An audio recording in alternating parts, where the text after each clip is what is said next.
Good morning, good morning, team. Looking at the overall stock market, we have the top three stocks that we are watching today. Starting off first with NVIDIA. NVIDIA had a double top at 238 over here, and you can see that we're actually pulling back. MACD is crossed down. RSI is in a neutral position where it could have the opportunity to go up or down. If we jump over towards the 1 year, you guys can see that NVIDIA is basically finding some type of support above its EMA over here around 226.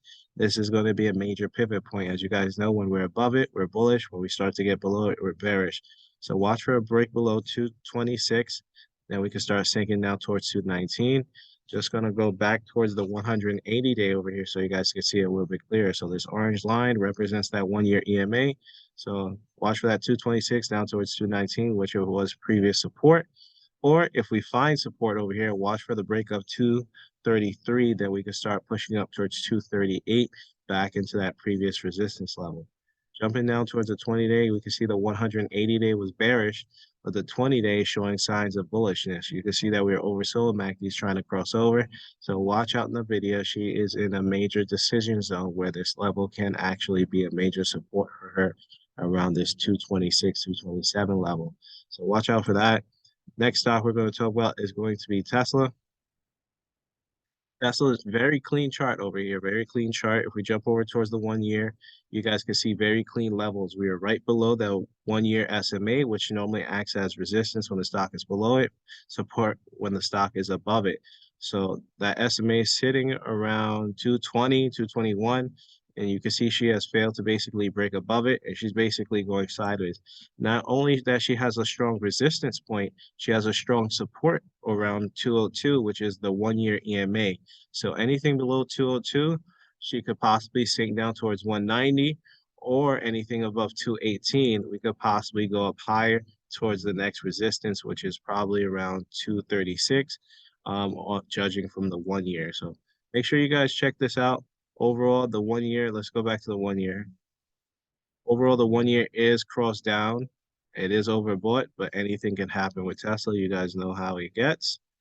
But looking at Tesla's 180-day MACD does look like it wants to attempt to cross down. Want to see what really happened. It is crossed up right now in an overbought position, and we are trending sideways.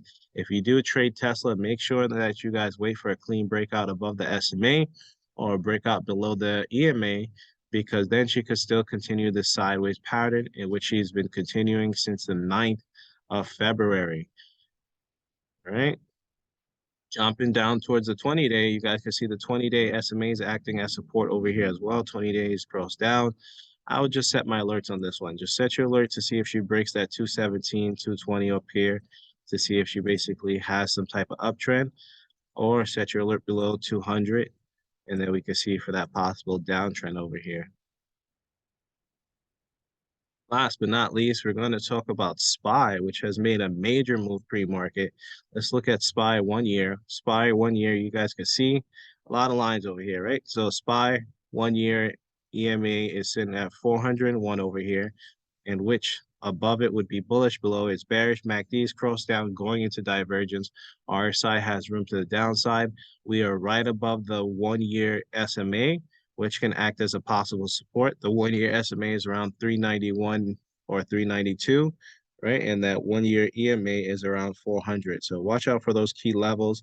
Overall, we did kind of bounce, hit that EMA level over here and reject it and start to come back down. You guys can see that we are actually pulling back down this morning, right? So SPY actually made a tight wedge from the 23rd to now, in which she has actually broken out of the wedge to the downside. MACD on the 180-day wants to cross down. RSI has the ability to go down as well. We're sitting on a major support, meaning that we bounced off this level before, this 394 or 395 level. You can see we basically came down, hit this level, and bounced, and now we're coming back to this level. So I bet a lot of traders are waiting to see if we break this 394 level. So once we break that 394 level, we could start going down towards, I believe, 20-day lows, right? 20 days crossing now, RSI has the opportunity to get even more oversold. So gotta play and watch to see what happens at this level, this 394 level. If we break 394, I'm thinking 394.70, we could basically start sinking down towards 393.64, which was the 20-day low. And then ultimately, I think SPY wants to hit that 292 if we continue bearish.